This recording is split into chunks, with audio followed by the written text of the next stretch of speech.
Hi guys! So for today's video, hindi tayo mag-unbox ng package but mag-open tayo nitong plasma ko from my blood. This morning kasi nagpa-micro needling ako, mesotherapy, tsaka yung PRP therapy. Ngayon yung PRP therapy, yun yung kukuha ng dugo mo. So, kinuhanan ako kanina. And then, ang tawag doon, basta para maihiwalay yung plasma ng dugo. So, ito yun. Nagagamitin ko siya. Ipapahid ko siya sa face ko for 2 days. So, doon sa 2 days na yun, every 3 hours, kailangan ko siyang may apply. So, kaya siguro ito dalawa. Kasi, ito yung 1 day. Ito yung 2nd day. Every 3 hours. So, ngayon, maglalagay na ako. So, hindi ako pwedeng maggamit ng anything sa mukha. Ay, ang sakit-sakit kasi is ganda talaga, guys. By the way, yung treatment na undergo ko is yung sa acne scars. Okay? So, nasa 5th session na ako. So, hanggang 10 session siya. So, babalik ako. Let's see kung isasama ko ba ito sa vlog yung journey nito. Kasi, nasa 5th session na siya eh. Siguro dun sa last session ko, hanapin ko yung ano ko yung before photo para makita yung difference nung before at saka yung after 10 sessions. 10 sessions na treatment. So first, muna tayo. Magugas ng kamay. Good thing na lang, Saturday ngayon. And kahit nasa bahay, kailangan ko gumamit ng face mask. Then, ma-open yung ano natin. At wala tayong ibang gagamitin kundi ito. Bawal maghilamos or anything. Kasi ito lang tapahid mo for 2 days. So, yan. So, napatuloy na tayo.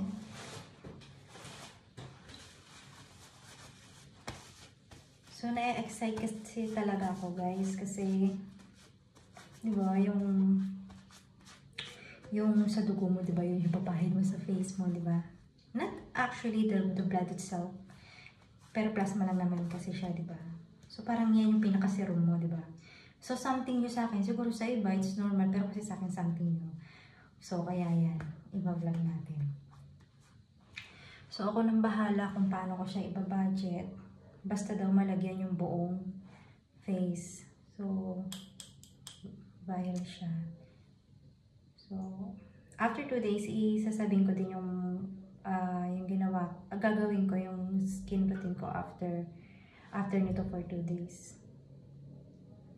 Ito kasi nagpapahil ng mabilis na pag-heal, tsaka yung cell regeneration. So, maglalagay ako ng konti.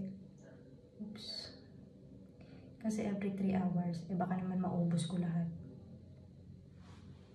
So, careful. Ayan. So, kumuha tayo ng konti. Wala naman siyang amoy. Oops, tumutulo na. Sayang.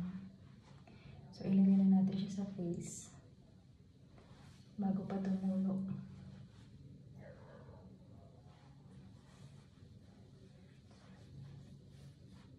Wala siyang amoy.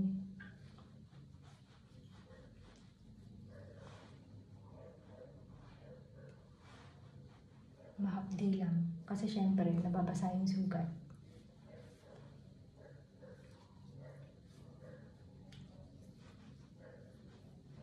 Yan. So, ngayon ay 6 o'clock. So, mamaya 9 o'clock. Kailangan ko ulit maglagay. So, ayun, gigising ako na every 3 hours. So, 8 times ako mag-a-apply in 1 day. Kasi 24 hours, diba? So, 8 times every 3 hours.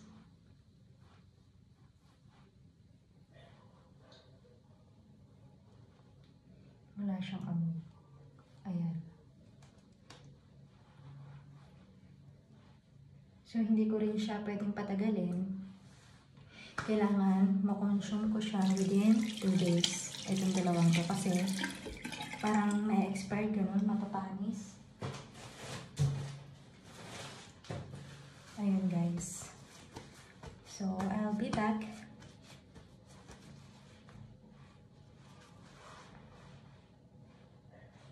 So, eto siya. So, I'll be back. Thank you for watching.